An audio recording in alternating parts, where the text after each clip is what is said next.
Bonjour and welcome, viewers and students, to Let's Speak French, Parlons Français. These lessons on basic French are short and easy, and if you follow the program regularly, I can assure you that very soon you will be able to understand French quite easily. The previous session focused on the pronoun I. In today's class, we will focus on the pronoun en. This lesson has been divided into 3 sections. In the first section, I will read out a French text where the pronoun en occurs several times. Then in the next section, I will explain all about this pronoun.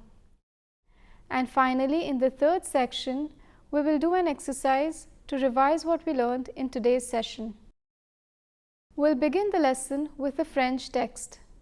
This text consists of a dialogue that takes place between 2 friends. Louise comes over to Léa's place and helps her bake a cake for her mother's birthday. J'ai une bonne idée. Si tu veux surprendre ta mère avec le gâteau, on le prépare lorsqu'elle sort cet après-midi. Qu'en penses-tu? Génial! Voyons si on a tous les ingrédients à la maison. Autrement, je vais aller au marché pour les acheter. Alors, est-ce qu'il y a de la farine? Oui, il y en a assez. Et du lait? Il n'y en a qu'une seule brique. Il faut en acheter. Est-ce qu'il y a des œufs? Il n'y en a que 3. Du beurre? Oui, il y en a une motte. Est-ce qu'il reste de la levure? Non, il n'en reste plus. Tu veux ajouter de la vanille? Oui, j'en ai envie. Il faut que j'en achète un flacon. Tu as des caissettes à cupcakes? Il nous en faut au moins une vingtaine. Non, nous n'en avons plus. Tu veux que je m'en occupe des achats? Je vais chez le fleuriste pour commander un bouquet pour ta mère. Au retour, je peux faire les courses. Ce serait bien si tu pouvais t'en occuper, car je dois chercher le moule et le papier sulfurisé. Ils sont quelque part dans le grenier, mais je ne me souviens plus dans quelle boîte je les ai mis. Tu as besoin d'aide pour faire descendre les boîtes? Non, je n'en ai pas besoin. So this was a short text where the pronoun en has been used several times. In the next section, I will explain to you all about this pronoun.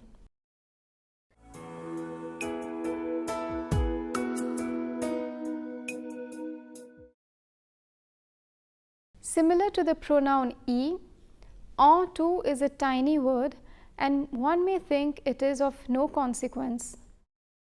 But again, this pronoun too is very important. Pronouns are used to avoid repetitions because repeating a word or a phrase can make the sentence monotonous and heavy. Every pronoun replaces a specific object. In the previous lesson, we learned that the pronoun I always replaces a location or the noun that is the object of the preposition a. Similarly, the pronoun en too substitutes more than one type of object. There are 3 different cases when this pronoun is used. We will examine each one of these situations separately. But before we look at them, let me point out that the pronoun en is always associated with the preposition the, which translates as of in English. In all 3 situations, we find the preposition the before the noun that is to be replaced by en. The notion of quantity is always associated with the pronoun en, and this is the first concept that is introduced to beginners regarding en. In French, a quantity can be expressed through a partitive article, a number, an adverb of quantity or an expression of quantity. We will take up each of these one by one. But before we do that, let me explain how the pronoun en is connected to a quantity. The pronoun en never replaces a quantity, but it replaces the noun that is quantified. And this noun will always be introduced either by a partitive article, a number, an adverb of quantity, or an expression of quantity. Now let's examine each situation in detail. En substitutes a noun that follows the partitive article. We studied partitive articles in chapter 3, but I will refresh your memory by briefly explaining to you what these articles are. Partitive articles are du, de la, de l'apostrophe, and des. These articles look exactly like any contracted article, but it's their meaning that sets them apart. Partitive articles always indicate a portion of something. In French, partitive articles are mostly used with food which cannot be counted, such as sugar, milk, etc. With such nouns, it's mandatory to use partitive articles. The English equivalent of these articles is some, and its use is optional. So this was a quick recap of partitive articles. Now let me show you how the pronoun en can be used with partitive articles. In French, any noun that follows partitive articles can be replaced with en. Since partitive articles indicate a portion of something, they express a quantity. And we know now that the pronoun en is associated with quantity. Let's look at the following sentence. Je prends du thé le matin. I have tea in the morning. In this sentence, the noun that is quantified is thé. So this is the word that needs to be replaced with the pronoun en. But with partitive articles, one must remember to include the article along with the quantified noun. So it is not just the noun thé, but the phrase du thé that will be replaced with en. Je prends du thé le matin becomes j'en prends le matin. Let me use this sentence in a context so that you can understand when to avoid repeating the quantified noun. Je prends du thé le matin. Et toi?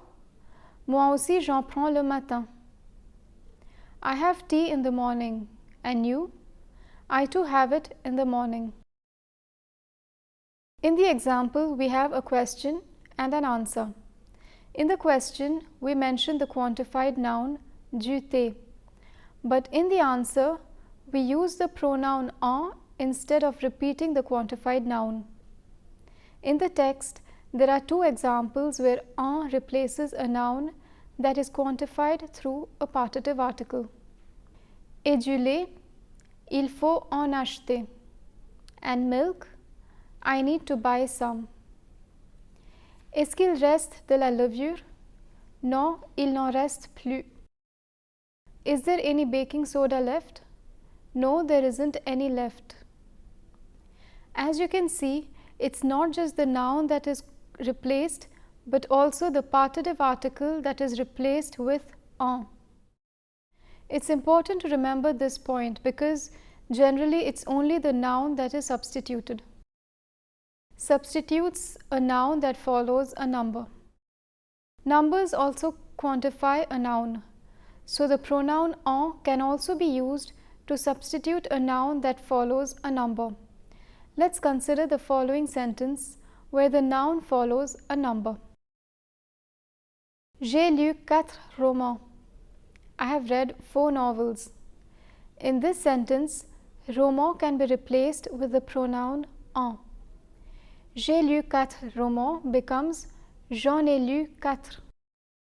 With numbers, one must remember that the pronoun en replaces only the quantified noun and not the number. I'll again use this sentence in a context so that you can understand when to avoid repeating the quantified noun. Combien de romans avez-vous lu pendant les vacances d'été? J'en ai lu 4. How many novels have you read during the summer holidays? I have read 4.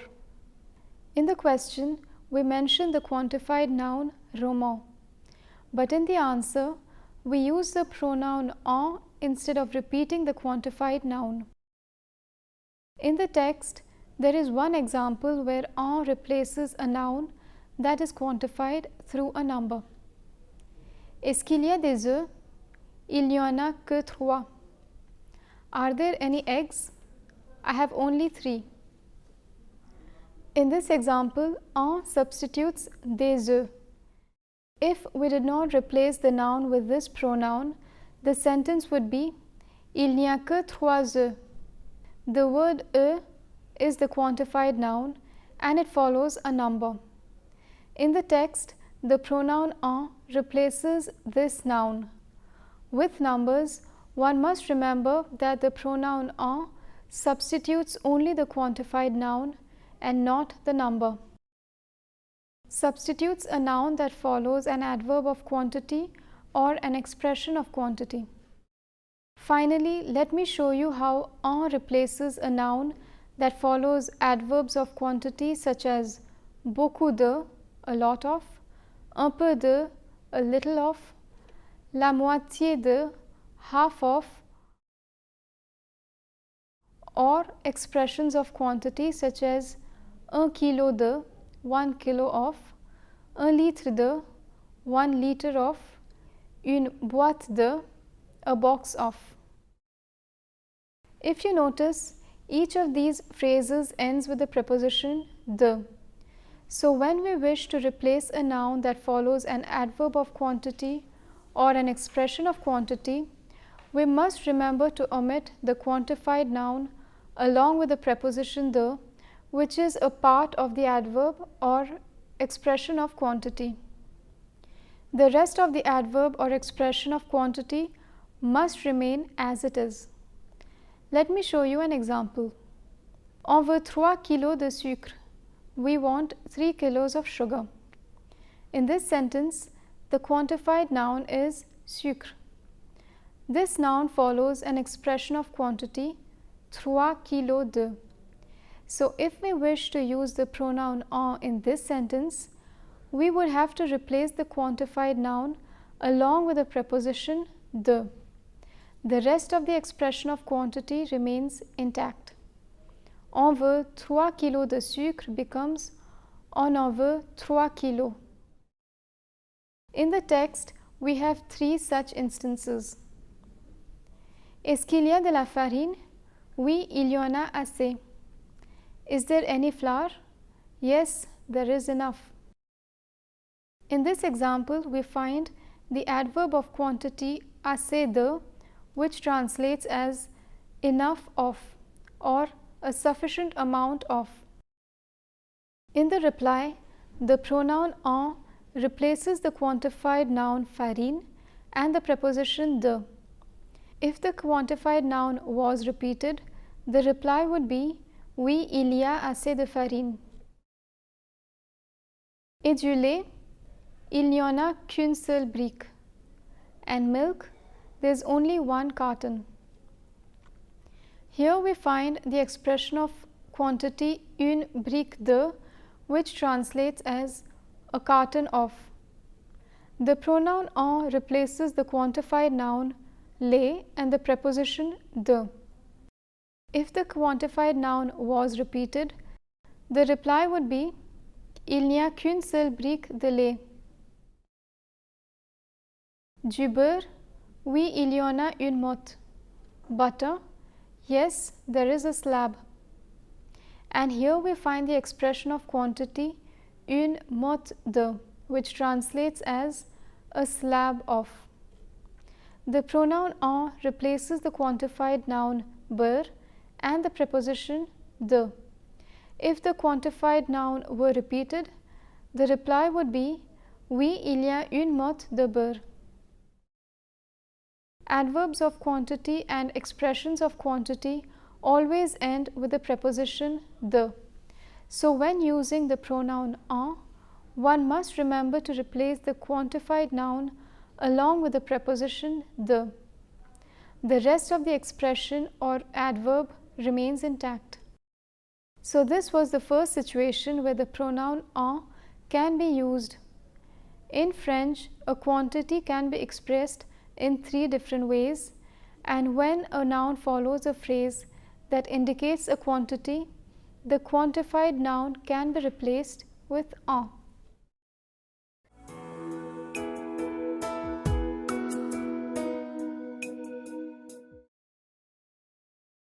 Next, let me show you a second situation when the pronoun en can be used. When the object of a sentence follows the indefinite articles un, une, des, it can be replaced with en. Unlike nouns that follow partitive articles, these nouns do not indicate a portion of something. Let's consider the following sentence. Vincent a des raquettes. Vincent has some rackets. In this sentence, they is an indefinite article and not a partitive article because one cannot divide a racket as one would divide a piece of cake or a pie. But like partitive articles, the indefinite article too must be replaced along with the noun. So in this example, des raquettes can be replaced with the pronoun en. Vincent en a. Let me use this sentence in a context to help you understand how the pronoun en is used to avoid repetition. Tu connais quelqu'un qui a des raquettes? Vincent en a. Do you know anyone who has rackets? Vincent has some. In this example, en substitutes des raquettes. If we did not replace the noun with en, the sentence would be Tu connais quelqu'un qui a des raquettes? Vincent a des raquettes. In the text, we have an example where en replaces a noun that follows the indefinite article des. Tu as des caissettes à cupcake? Non, nous n'en avons plus. Do you have any cupcake liners? No, we don't have them anymore. In this example, en substitutes des caissettes à cupcake. If we did not replace the noun with the pronoun en, the sentence would be Tu as des caissettes à cupcake? Non, nous n'avons plus de caissettes à cupcake. So in the second situation, the pronoun en replaces a noun that follows an indefinite article.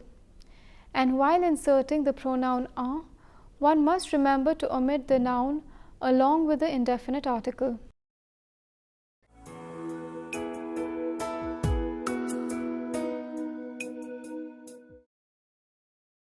And finally, let me show you a third situation where the pronoun en can be used. In French, there are certain verbs such as s'approcher de, to approach, se servir de, to use, profiter de, to take advantage of, that are always followed by the preposition de. And the phrase or the noun that comes immediately after the preposition de can be replaced with en. In the text, we have 3 examples of this. J'ai une bonne idée. Qu'en penses-tu? I have a good idea. What do you think of it? Penser de is a phrasal verb, and any noun or phrase that is the object of this phrasal verb can be replaced with en. In the above sentence, en replaces the phrase ma bonne idée. If this phrase had been repeated, it would be Qu'en penses-tu de ma bonne idée? Ce serait bien si tu pouvais t'en occuper. Do you want me to take care of the shopping? It would be good if you could take care of it.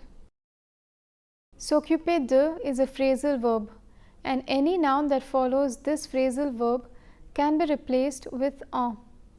In the above sentence, des achats is replaced with en. If the noun had been repeated in the reply, it would be Ce serait bien si tu pouvais t'occuper des achats.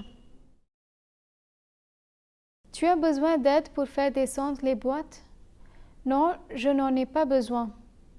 Do you need some help in bringing down the boxes? No, I don't need any. Avoir besoin de is another phrase that is composed of the preposition de. Any noun that follows this phrasal verb can be replaced with en. In the above sentence, it is not simply aide, but the entire phrase aide pour faire descendre les boîtes, which is replaced with en. If the noun had been repeated in the reply, it would be non, je n'ai pas besoin d'aide pour faire descendre les boîtes. So, with phrasal verbs, the pronoun en can replace either a noun or an entire phrase. However, it must be noted that when de is followed by a verb, en cannot be used. For example, j'ai essayé de mémoriser mon numéro de code. I tried to memorize my number code. Here the verb mémoriser follows the preposition de, so we cannot use en in this sentence. So these were the three situations where the pronoun en can be used in French. Let me summarize it for you. In French, one can replace a noun or a phrase with the pronoun en when it is quantified either through a partitive article, a number, or an adverb or expression of quantity, preceded by an indefinite article or the object of a phrasal verb with de.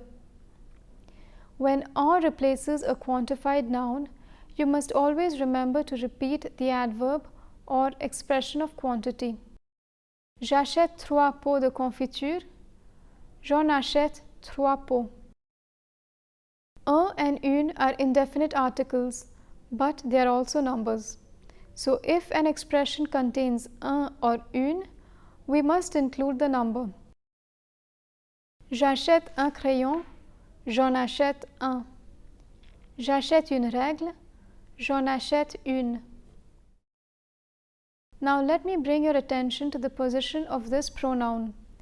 In French, the pronoun en is always placed before the verb. To illustrate it better, let us consider one sentence and examine all the possible positions of the pronoun en. Let's examine the following sentence. J'en mange un morceau. I eat a piece of it. If the sentence is in the negative form, en and the verb will be placed between the negative word pair. Je n'en mange pas un morceau. I don't eat a piece of it. If the sentence is in a compound tense, such as the compound past tense, then the pronoun en precedes the auxiliary verb. J'en ai mangé un morceau. I ate a piece of it. If the sentence is in the negative form and in the compound past tense, en and the auxiliary verb will be placed between the negative word pair. The main verb will follow immediately after the second element of the negative word pair. Je n'en ai pas mangé un morceau. I didn't eat a piece of it. The phenomenon of elision must be observed in certain cases.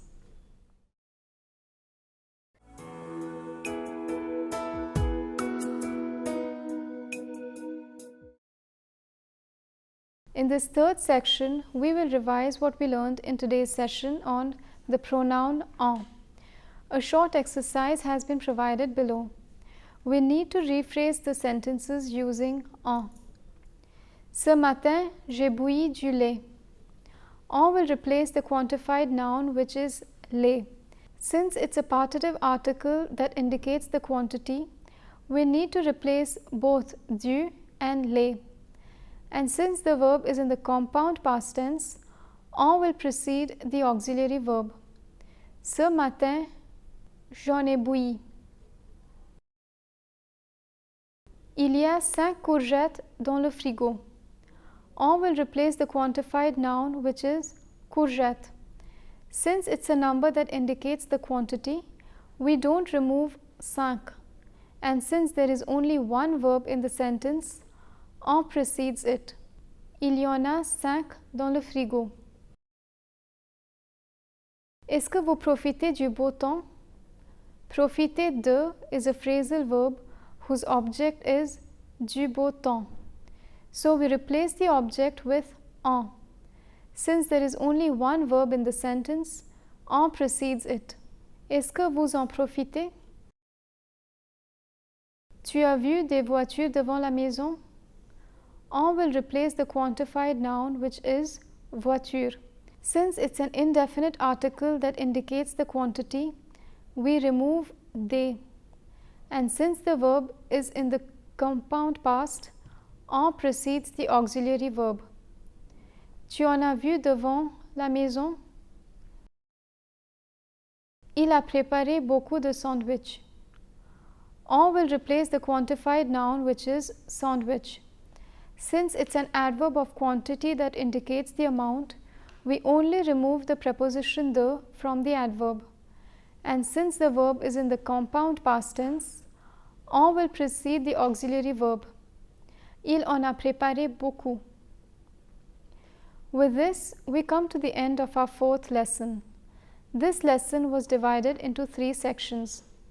In the first section, I read out a French text in which the pronoun en occurred several times. In the next section, I explained the 3 different uses of this pronoun. We also learned about its position within a sentence. And finally, in the 3rd section, we revised today's lesson by doing an exercise. I hope you enjoyed today's session. In the next session, we'll examine the compound past tense of verbs with être. I hope to see you in the next session. Thank you and à bientôt. See you soon.